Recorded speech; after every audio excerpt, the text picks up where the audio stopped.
ಮಿತ್ರರೇ,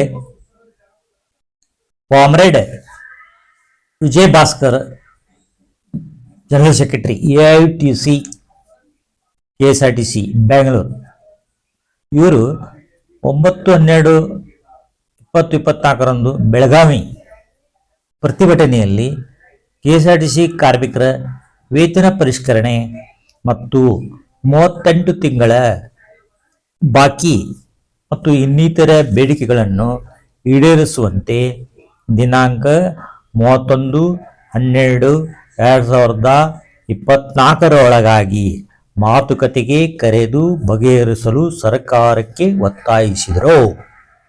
ಅದು ಅಲ್ಲದೆ ಬಗೆಹರಿದ ಪಕ್ಷದೇ ಇದ್ದಲ್ಲಿ ದಿನಾಂಕ 31/12/2024 ಮುಂಜಾನೆ 6 ಗಂಟೆಯಿಂದ ಸಾರಿಗೆ ಮುಷ್ಕರಕ್ಕೆ ಕರೆ ನೀಡಿದ್ದಾರೆ.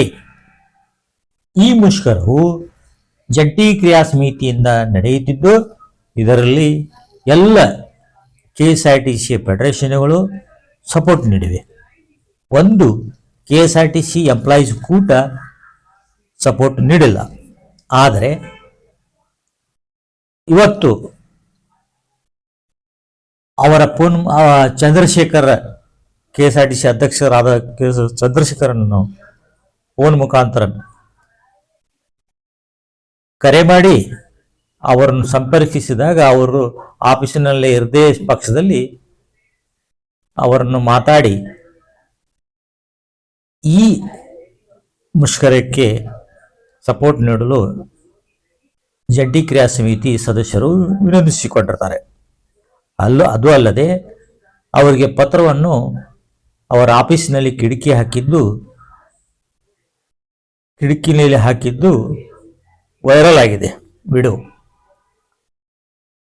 ಮಿತ್ರರೇ, 9/12/2024 ಬೆಳಗಾವಿಯಲ್ಲಿ ಕಾಮ್ರೇಡ್ ವಿಜಯ್ ಭಾಸ್ಕರ್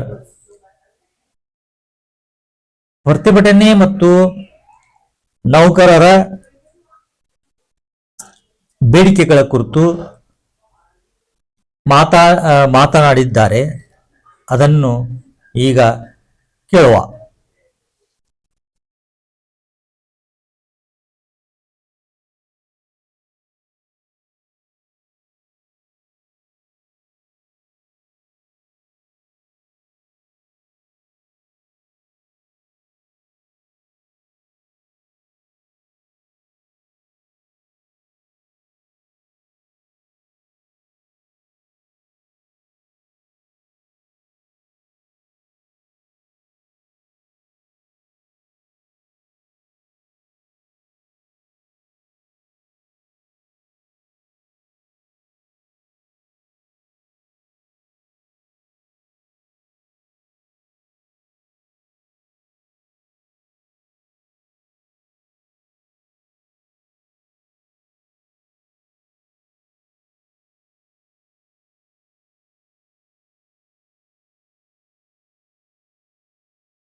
ಸಿದ್ದರಾಮಯ್ಯವರೇ 3 ಉಪಚುನಾವಣೆಯಲ್ಲಿ ಗೆಲುವು ತಂದುಕೊಟ್ಟಿದ್ದು, ಪಾರ್ಲಿಮೆಂಟ್ ಅಲ್ಲಿ ದೇವರ್ಸಿಗಳ ತರ ಒಂದೇ ಒಂದು ಸೀಟ್ ಇದ್ದವರನ್ನ 9 ಸೀಟ್ಗೆ ಪ್ರಮೋಷನ್ ಕೊಟ್ಟಿದ್ದು ಈ ನಾಡಿನ ಕಾರ್ಮಿಕ ವರ್ಗ, ಅದರಲ್ಲೂ ವಿಶೇಷವಾಗಿ ಸಾರಿಗೆ ನೌಕರರು ತಮ್ಮ ಕಷ್ಟಕ್ಕೆ ಏನು ಶಕ್ತಿ ಯೋಜನೆಯನ್ನ ಜಾರಿ ಮಾಡಿದ್ರು ಅದರ ಫಲವಾಗಿ ಅನ್ನೋದನ್ನ ಜ್ಞಾಪಿಸೋದಕ್ಕೆ ಇವತ್ತು ನಾವಿಲ್ಲಿ ಬಂದಿದ್ದೀವಿ.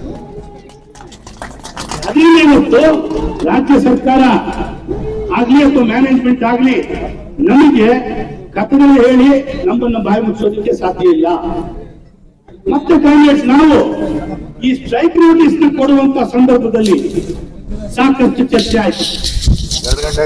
ನಾವು ಕಳೆದ ತಿಂಗಳ 22ನೇ ತಾರೀಕು ಏನು ಮಾನ್ಯ ಶ್ರೀ ರಾಮಲಿಂಗಾರೆಡ್ಡಿ ಅವರು ಹುಬ್ಬಳ್ಳಿಯಲ್ಲಿ 9/10/2024 ಇಸ್ವಿಯ ಸಭೆಯ ಅಧ್ಯಕ್ಷತೆಯನ್ನು ಅವರೇ ವಹಿಸಿಕೊಂಡಿದ್ರು. ಅವತ್ತಿನ ಮಿನಿಟ್ಸ್ ಅನ್ನ ಅವರೇ ಸೈನ್ ಮಾಡಿದ್ದಾರೆ. ಆದ್ರೂ ಹುಬ್ಬಳ್ಳಿಯಲ್ಲಿ ಅವ್ರು ಯಾಕೆ ಹಾಕೋದೊಂದು ಹೇಳಿಕೆ ಕೊಟ್ಟರೆ ನಮಗೆ ಗೊತ್ತಿಲ್ಲ. ನಾವು ಚರ್ಚೆ ಮಾಡ್ತಾ ಇದೀವಿ, ಆಗ್ತಾ ಇದೆ ಅಂತ ಹೇಳಿದ್ರೆ ಸರಿ ಹೋಗ್ತಾರೆ. ಅದ್ರ ಆಚೆಗೆ ಅದು ಚರ್ಚೆ ಮುಂದೆ ಹೋಗ್ತಾ ಇರಲಿಲ್ಲ. ಸಾರಿಗೆ ನೌಕರರಲ್ಲಿ ಒಂದು ರೀತಿಯ ಆಕ್ರೋಶ ಮತ್ತು ಸಿಟ್ಟು ಈ ಸರ್ಕಾರದ ಬಗ್ಗೆ ಬರಲಿಕ್ಕೆ ರಾಮಲಿಂಗಾರೆಡ್ಡಿ ಅವರು ಕೊಟ್ಟಂತ ಒಂದು ಹೇಳಿಕೆ. ಯಾವುದು ವೇತನ ಪರಿಷ್ಕರಣೆ ಪ್ರಶ್ನೆ ನಮ್ಮ ಮುಂದೆ ಯಾವುದೇ ಯೂನಿಯನ್ಗಳು ಪ್ರಸ್ತಾಪ ಮಾಡಿಲ್ಲ. 9ನೇ ತಾರೀಕು ನಡೆದಂತ ಸಭೆ, ಅಕ್ಟೋಬರ್ 9 ನಡೆದ ಸಭೆಯಲ್ಲಿ 1/1/2025ರಿಂದ ವೈದ್ಯಕೀಯ ಸೌಲಭ್ಯದ ಬಗ್ಗೆ ಚರ್ಚೆ ನಡೀತಾ ಇದೆ, ನಾವು ಅದನ್ನ ಜಾರಿ ಮಾಡ್ತೀವಿ ಅಂತ ಹೇಳಿ ಕಮಿಟ್ಮೆಂಟ್ ಕೊಟ್ಟಿದ್ದಾರೆ.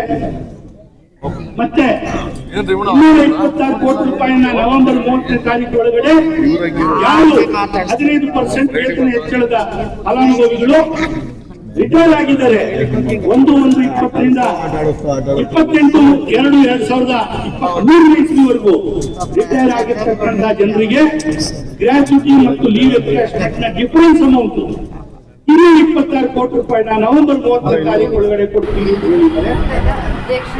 ಮತ್ತೆ ಮೂರನೇದು ಅಂತರ್ನಿಗಮ ವರ್ಗಾವಣೆಗಳು 1370 ಜನನ್ನ ನಾವು ರಿಲೀಸ್ ಮಾಡ್ಬಿಡ್ತೀವಿ ಎಲೆಕ್ಷನ್ ಪ್ರೋಸೆಸ್ ಮುಗಿದ ತಕ್ಷಣ ಅಂತ. ಇದೆಲ್ಲ ಹೇಳಿದಂತ ಸಭೆಯಲ್ಲಿ ಅವರೇ ಅಧ್ಯಕ್ಷತೆ ವಹಿಸಿ ಈ ಎಲ್ಲ 3 ಅಂಶಗಳು ಕೂಡ ನಾವು ಕೊಟ್ಟಿರ್ತಕ್ಕಂಥ ಬೇಡಿಕೆ ಅವಿಭಾಜ್ಯದಿಂದ 38 ತಿಂಗಳ ಅರಿಯರ್ಸು ಮಾತ್ರ ಮತ್ತೆ 1/1/20 ವೇತನ ಹೆಚ್ಚಳ ಮಾತ್ರ ಅಲ್ಲ, ಎಲ್ಲವೂ ಅದರಿಂದ ಇವತ್ತು ರಾಮಲಿಂಗಾರೆಡ್ಡಿ ಅವರು ಯಾಕೆ ಈ ಮಾತನ್ನು ಹೇಳಲು ನಮಗೆ ಗೊತ್ತಿಲ್ಲ. ಮತ್ತೆ ನಾವು ಅವ್ರನ್ನ ಭೇಟಿ ಮಾಡಿದ್ದು ಯಾವಾಗ ಅಂದ್ರೆ ಅವರು ನೀ ಕ್ಯಾಪ್ ಸರ್ಜರಿ ಮಾಡಿಸ್ಕೊಂಡು ಮನೆಯಲ್ಲಿ ವಿಶ್ರಾಂತಿ ಪಡೀತಾ ಇದ್ದಾಗ ನಾವು ನಮ್ಮ ಸಂಘಟನೆಯಿಂದ ಹೋಗಿ ಅವರಿಗೆ ಶೀಘ್ರವಾಗಿ ನಿಮ್ಗೆ ರಿಕವರಿ ಆಗಲಿ ಅಂತ ಹೇಳಿ ಅವರಿಗೆ ನಮ್ಮ ಸಂಘಟನೆ ಪರವಾಗಿ ಅವರಿಗೆ ಒಂದು ಸೌಜನ್ಯದ ಭೇಟಿ ಮಾಡಿ ಭೇಟಿ ಮಾಡಿ ಆವಾಗ ಯಾಕೆ ಕೇಳೋ ಸಂದರ್ಭ ಸುಮ್ಮನೆ ಇವತ್ತು ಈ ಗೊಂದಲನ ಅವ್ರು ಕೊಟ್ಟಂತ ಹೇಳಿಕೆ ನಮ್ಮ ಸಾರಿಗೆ ನೌಕರರಲ್ಲಿ ಆಕ್ರೋಶಕ್ಕೆ ಕಾರಣ. ಅದರಿಂದ ಅಕ್ಟೋಬರ್ 22ನೇ ತಾರೀಕು ನಡೆದಂತ ಜಂಟಿ ಕ್ರಿಯಾ ಸಮಿತಿ ಸಭೆಯಲ್ಲಿ ತೀರ್ಮಾನ ಮಾಡಿದ್ವಿ. ನಾವು ಮೊದಲನೇ ದಿನದ ಅಧಿವೇಶನ ಏನಿದೆ ಅದು ಅವತ್ತು ಚಳಿಗಾಲದ ಅಧಿವೇಶನದ ದಿನ ನಾವು ಸ್ಟ್ರೈಕ್ ನೋಟಿಸ್ ನ ಕೊಡಬೇಕು. ಈಗ ತಮ್ಮ ಮುಂದೆ ಬಂದಿದ್ದೀವಿ, ಬರೀ ಸರ್ಕಾರಕ್ಕೆ ನಾವು ಸ್ಟ್ರೈಕ್ ನೋಟಿಸ್ ಕೊಟ್ಟು ಹೋಗೋದಲ್ಲ. ನಾವು 31ನೇ ತಾರೀಕು ಸರ್ಕಾರ 30ನೇ ತಾರೀಕು ಒಳಗಾಗಿ ಈ ಒಂದು ಬೇಡಿಕೆಗಳನ್ನು ಇತ್ಯರ್ಥಪಡಿಸದೇ ಇದ್ರೆ ಜಂಟಿ ಕ್ರಿಯಾ ಸಮಿತಿ ಜೊತೆಯಲ್ಲಿ 31ನೇ ತಾರೀಕು ಬೆಳಿಗ್ಗೆ 6 ಗಂಟೆಯಿಂದ ಬಸ್ಗಳನ್ನು ನಿಲ್ಲಿಸಿ ಮುಷ್ಕರ ಮಾಡಬೇಕಾದ ಜವಾಬ್ದಾರಿ 4 ನಿಗಮಗಳ 1,10,000 ಜನ ಆಗುವುದು. ಒಂದು ಮಾಡಿದ್ರೆ ಏನಾಗತ್ತಪ್ಪ, ಶಾಶ್ವತ ಗುಲಾಮಿ.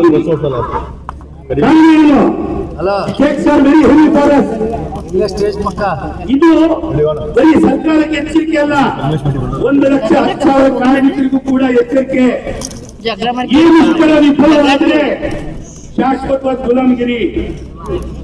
ಡಿಪಾರ್ಟ್ಮೆಂಟ್ ಮ್ಯಾನೇಜರ್ಗಳು ಅವ್ರ ಕೂಟನ್ನು ನನ್ನ ತಲೆ ಮೇಲೆ ಹೊರಿಸ್ತಾರೆ. ಈ ಮುಷ್ಕರ ವಿಫಲ ಆಗದ ರೀತಿಯಲ್ಲಿ ಅಭೂತಪೂರ್ವ ರೀತಿಯಲ್ಲಿ ಯಶಸ್ವಿ ಆಗುವಂತಹ ಜವಾಬ್ದಾರಿ ನಮ್ಮ ಸಾರಿಗೆ ನೌಕರರ ಮೇಲಿದೆ.